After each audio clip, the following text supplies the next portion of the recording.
ওদিকে গেল আমেরিকা, তার ছক্কা গেল প্রফেসর ইউনূস বাংলাদেশে বৈশা বাংলাদেশের কৌশলগত এবং কূটনৈতিক সক্ষমতা আন্তর্জাতিক অঙ্গনে নতুন উচ্চতায় পৌঁছেছে এই গত কয়েকদিনে।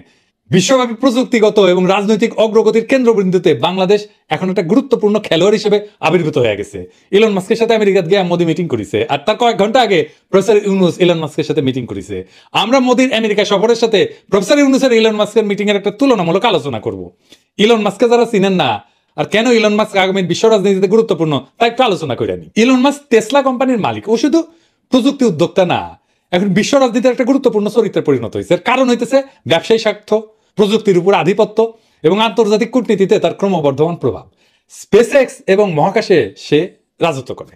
মহাকাশ এখন ভূ রাজনীতির গুরুত্বপূর্ণ অংশ এবং ইলন মাস্ক এটার কেন্দ্রে আছে। স্পেস এক্স মার্কিন যুক্তরাষ্ট্রের জন্য মহাকাশে আধিপত্য বজায় রাখার অন্যতম প্রধান হাতিয়ার। ওর স্টারলিংক বলে স্যাটেলাইট ইন্টারনেট পরিষেবা আছে, ভূ রাজনীতিতে গুরুত্বপূর্ণ হয়ে উঠছে। ইউক্রেন যুদ্ধের সময় স্টারলিংক রাশিয়ার বিরুদ্ধে ইউক্রেনের যোগাযোগ ব্যবস্থা সচল রাখার মূল ভিত্তি ছিল। স্পেস এক্স বর্তমানে চীনের মহাকাশ প্রকল্পের বড় প্রতিদ্বন্দ্বী এবং মার্কিন সামরিক বাহিনীর সাথে গভীরভাবে সংযুক্ত। যে কোনো দেশের যোগাযোগ এবং তথ্য প্রবাহ নিয়ন্ত্রণ করতে পারা মানে রাজনৈতিক শক্তি অর্জন করা। স্টারলিংক এখন বিশ্বজুড়ে স্বাধীন ইন্টারনেট সংযোগ দেওয়ার একটা গুরুত্বপূর্ণ হাতিয়ার। এটা এমন একটা প্রযুক্তি যা সরকার চাইলেও পুরোপুরি নিয়ন্ত্রণ করতে পারবে না, ফলে এটা ক্ষমতার ভারসাম্য বদলে দিতে পারে। এই জন্যই ইন্ডিয়া এটা নিতে চায় না। বাংলাদেশে জুলাই যদি স্টারলিংক থাকলে নিয়ে, তাহলে আমরা আরো 7 দিন আগে হাসিনাকে জয় বাংলা করে দিতে পারতাম। ইন্টারনেট বন্ধ করে এসে কয়েকদিন এক্সট্রা লাইভ পাইছিল। এই পৃথিবীর যে শক্তির ভবিষ্যৎ এনার্জি, এটা নির্ভর করবে কার্বন মুক্ত জ্বালানির উপরে। সেইখানে ইলন মাস্কের টেসলা এটা অগ্রগামী।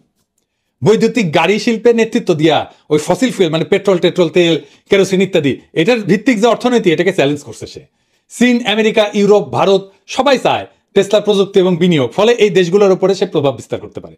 টেসলা ইতিমধ্যে চীনে বিশাল কারখানা গড়ে তুলছে, তাকে চীন অর্থনীতির সাথে গভীরভাবে সংযুক্ত করছে। এটা ছাড়াও কৃত্রিম বুদ্ধিমত্তা মানে আর্টিফিশিয়াল ইন্টেলিজেন্স, এইটাই হইতেছে ভবিষ্যতের প্রযুক্তি। আগামী বিশ্ব রাজনীতির অন্যতম শক্তি হবে আর্টিফিশিয়াল ইন্টেলিজেন্স, যেখানে ইলন মাস্ক একটা বড় খেলোয়াড়। এক্স এআই নামে একটা নতুন এআই কোম্পানি করেছে, যা ওই যে ওপেন এআই, চ্যাট জিপিটি শোনেন না, আর গুগলের সাথে প্রতিযোগিতা করছে। তার নিউরালিঙ্ক বলে একটা প্রকল্প আছে, মানুষের মাথার সাথে, ব্রেনের সাথে, মগজের সাথে কম্পিউটারের যোগাযোগ। মানে আপনি চিন্তা করবেন না, লেখা হয়ে যাবে কম্পিউটারে। হ্যাঁ, এটা সামরিক এবং গোয়েন্দা অপারেশনে ভবিষ্যতে খুব গুরুত্বপূর্ণ হতে পারে। কৃত্রিম বুদ্ধিমত্তার নীতি এবং ব্যবহার নিয়ন্ত্রণে মাস্কের প্রভাব সরকারগুলো থেকেও বেশি হয়ে উঠতে পারে। এটা ছাড়া সোশ্যাল মিডিয়া এবং রাজনৈতিক প্রভাব আছে। টুইটার ছিল না, আছে না, আগে নাম ছিল টুইটার, এখন এক্স হয়েছে। এটার মালিক কিন্তু ইলন মাস্ক। গণতন্ত্র, তথ্য প্রভাব এবং রাজনৈতিক প্রচারে সোশ্যাল মিডিয়া এখন মূল অস্ত্র। আপনারা তো দেখেছেন, আমরা তো ইউটিউব আর ফেসবুক দিয়ে হাসিনার আধা জয় বাংলা করে দিছি। তো এই টুইটার কিনা রাজনৈতিক বিতর্কের কন্দেমন্ত্রীতে চলে আসছে।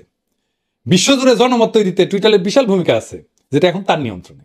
মার্কিন প্রেসিডেন্ট নির্বাচন, ব্রিটেনের নির্বাচন, ভারতের নির্বাচন, এমনকি বাংলাদেশের এই বিপ্লবেও পাকিস্তানের পরিস্থিতিতে টুইটারের প্রভাব আছে। এটা ছাড়া বিশ্ব কূটনীতিতে মাস্কের সরাসরি ভূমিকা আছে। অনেক সময় মাস্ক এমন কূটনৈতিক কাজ করে যা সাধারণত রাষ্ট্রনায়করা করে থাকে। ইউক্রেন যুদ্ধের সময় মার্কিন সরকার এবং ইউক্রেন মাস্কের স্টারলিংক ব্যবহারের উপর নির্ভর করেছিল, আগেই তো বলছি। মধ্যপ্রাচ্যে তার টেসলা এবং স্পেস এক্সের বিনিয়োগের কারণে সৌদি আরব, কাতার, তারপরে সংযুক্ত আরব আমিরাত, এটার সাথে তার ঘনিষ্ঠ সম্পর্ক তৈরি হয়েছে। চীনের সাথে তার অর্থনৈতিক সম্পর্ক গভীর। বেজিং আর ওয়াশিংটনের মধ্যে উত্তেজনা থাকলেও ইলন মাস্কের ব্যাপারে দুই পক্ষই মহব্বত দেখায়। আমেরিকান রাজনীতিতে ইলন মাস্কের প্রভাব দ্রুত বাড়তেছে। প্রকাশ্যে রিপাবলিকান দল এবং ডোনাল্ড ট্রাম্পের সমর্থন করছেন তিনি, মার্কিন রাজনৈতিক মঞ্চে গুরুত্বপূর্ণ করে তুলছে তাকে। আমেরিকার প্রযুক্তি খাত এখন বড় অংশ মাস্কের হাতে, যা তাকে রাজনীতিবিদদের উপর প্রভাব বিস্তারের সুযোগ করে দিছে।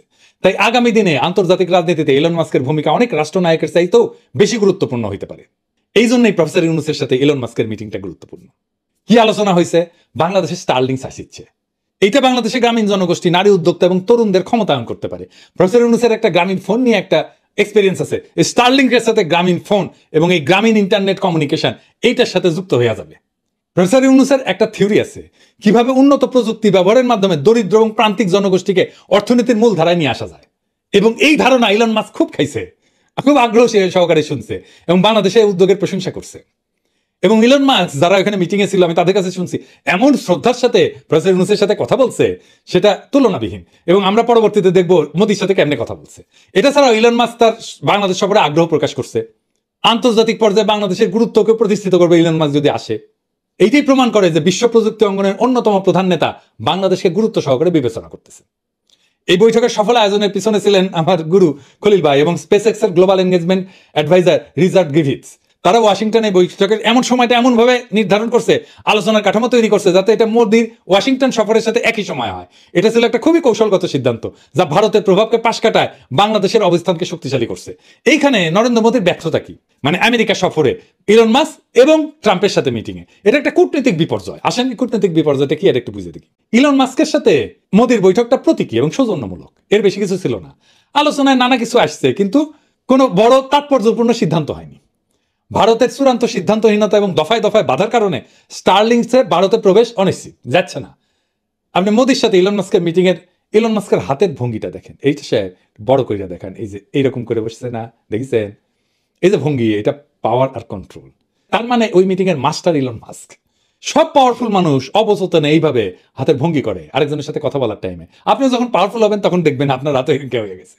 আমরা কয়েকটা নেতার ক্ষেত্রে দেখি, এই যে স্যার এরদোগান দেখেছেন, অ্যাঙ্গেলা মার্কেল, এমনকি হিটলার দেখেছেন, এক্সট্রিমলি পাওয়ারফুল নেতা।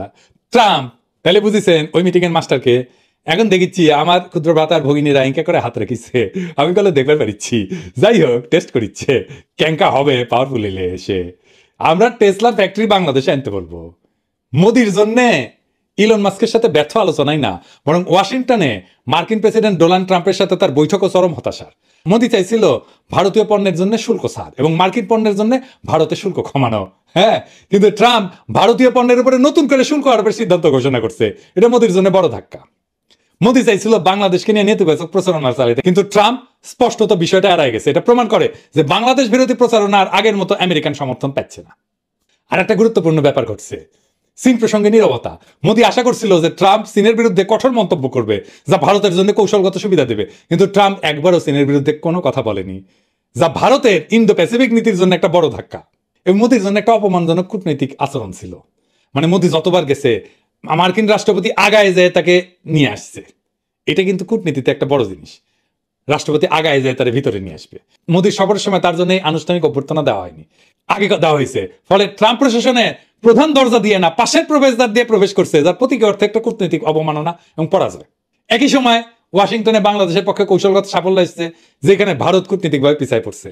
বাংলাদেশের জন্য এটা একটা নতুন কূটনৈতিক এবং প্রযুক্তিগত বিজয়। প্রফেসর ইউনূসের মতো নেতারা আমাদের দেশের ভাবমূর্তিকে বিশ্ব দরবারে উজ্জ্বল করছেন। তার এই উদ্যোগ শুধু প্রযুক্তি না, বরং অর্থনৈতিক প্রবৃদ্ধি, সামাজিক অন্তর্ভুক্তি এবং ডিজিটাল স্বাধীনতার দিক থেকেও নতুন দিগন্ত উন্মোচন করছে। অন্যদিকে মোদির ব্যর্থতা দেখাই দিছে শুধু বড় কথা বললেই কূটনৈতিক সাফল্য আসে না, কার্যকর কৌশল এবং দূরদর্শী নেতৃত্ব ছাড়া আন্তর্জাতিক রাজনীতিতে টিকে থাকা কঠিন। দুনিয়া বড় কঠিন হয়ে গেছে। আজ বাংলাদেশ যেখানে তার শক্তি এবং সক্ষমতা দেখাচ্ছে, ভারত সেখানে বারবার নিজেদের ব্যর্থতার প্রমাণ দিচ্ছে। আমাদের উচিত এই সাফল্যকে সাথে নিয়ে দেশের অঙ্গনে বিপ্লবী শক্তির অবস্থানকে আরো সুদৃঢ় করা। আগস্ট বিপ্লবের যে অসমাপ্ত কাজ আছে তা এক্ষুনি সম্পন্ন করতে হবে প্রফেসর ইউনূসকে। হাসিনা আর তার সাঙ্গপাঙ্গদের বিচার সম্পন্ন করতে হবে, সকল সংস্কার সম্পন্ন করতে হবে। আন্তর্জাতিক আর জাতীয়ভাবে প্রফেসর ইউনূসের সরকার এত সংহত অবস্থায় আর কখনো ছিল না। আমরা এইদিকে 32-এর ডিসি বুলডোজার চালায়, আর প্রফেসর ইউনূস আমেরিকার দেশে বুলডোজার চালায় মোদির উপরে। বাংলাদেশ এখন এক নতুন সম্ভাবনার শক্তিশালী প্ল্যাটফর্ম। আমরা আগস্ট বিপ্লবকে ব্যর্থ হইতে দিইনি, আমরা আগায় নিছি নতুন নতুন বিজয় দিয়া বাধাকে মোকাবেলা কইরা। জনগণের প্রবল দেশপ্রেম আর প্রফেসর ইউনূসের অতুলনীয় দক্ষতা দিয়া আমাদের বিপ্লবকে রক্ষা করতেই হবে আর আগায় নিতে হবে সামনে। ইনকিলাব জিন্দাবাদ।